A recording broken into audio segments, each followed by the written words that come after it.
the absolute dollar value or renminbi value of what we're selling on the platform today is not the most important thing. What we're really focused on are the thousands, hundreds of thousands of brands that are selling products on the platform and the experience that they're having in connecting directly to consumers. And we are also very focused on consumers where we're experimenting with new ways for them to interact with brands through AR, through VR, through live streaming, and all sorts of different ways that we have not tried in the past. So this has been fun for consumers. It's been engaging and tremendously educational for brands. For us, we're realizing and having an opportunity to see the strength and the resilience of our platform, whether it's in payments or logistics, where we're going to have to deliver more than 600 million packages. We're processing orders at 170,000 per second. We're processing payments at 120,000 per second. So this is a great test of the resiliency. And as you know, in my responsibilities for building Alibaba globally, we're going to need a platform with this capabilities in order to make that happen. Let's talk about your global ambitions. One of the goals this year wasn't just to attract international brands, but to attract consumers from outside of China. How much did they make up of sales this year? This year, for the first time, we're making a big push outside of China to markets like Taiwan and Hong Kong, but also into Southeast Asia, where we bought a platform called Lazada. That's going very well. As you know, we have our AliExpress business, which continues to sell products from Chinese small businesses to more than 200 countries globally. That is also going well. So this is not about brands from over the world selling things just to China. It's also about Chinese companies selling their products to consumers all over the world.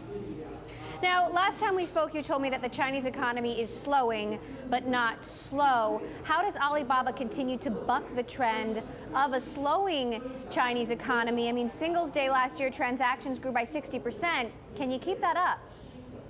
Well, it's highly unlikely that we'll continue to grow at 60% each year because the absolute number is becoming so large that would be very, very difficult to do. But as you can see, we're at least 30+% higher than we were last year, and it looks like we'll end up somewhere between $17 and $18 billion of total GMV. Bear in mind that that's against a 9% depreciation in the renminbi, so that takes quite a lot out of the dollar number. So it'll be more like 33 or 34% from a renminbi standpoint. But the real opportunity is that we're only today penetrating about 10% of the China retail market online, and so there's huge potential growth in that China market, together with everything that we're planning to do as part of our globalization initiative. So we see substantial further opportunity for growth in the future. Now, Mike, President-elect Trump has said he's going to end trade agreements around the world. Alibaba Chair Joe Tsai has urged him not to adopt an isolationist doctrine. You worked at Goldman Sachs for so many years. You travel the world. What would a Trump presidency and some of these policies he is indicating, what would that mean for Alibaba and for China? Look, I approach this from a fairly pragmatic standpoint. China is a great country. The United States is a great country. That speaking as a Canadian, is not a citizen or a resident of either. The most important thing is that these are the two largest economies in the world. And for them to work together is what will be necessary, not only for the benefit of the two countries, but for the rest of the world. And I am highly confident that that's the direction that both countries will head. That said, Bloomberg reported that Trump's trade policies might pose the biggest threat to Alibaba of all the Chinese tech giants. I mean, how would Alibaba respond to potential trade tariffs, sanctions, even in a very extreme case, a trade war? Well, remember, Emily, that the way that we're currently set up is that we don't actually sell that much product into the United States.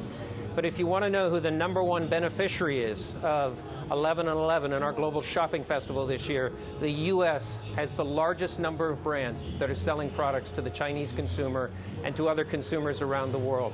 #1, ahead of all other countries. It's hard for me to understand or hard for me to imagine a reason why we wouldn't want that to continue. It's great for brands. It's great for retailers like Macy's and Costco. It's fantastic for job creation, wealth creation, and all the things that Trump and many presidents are focused on.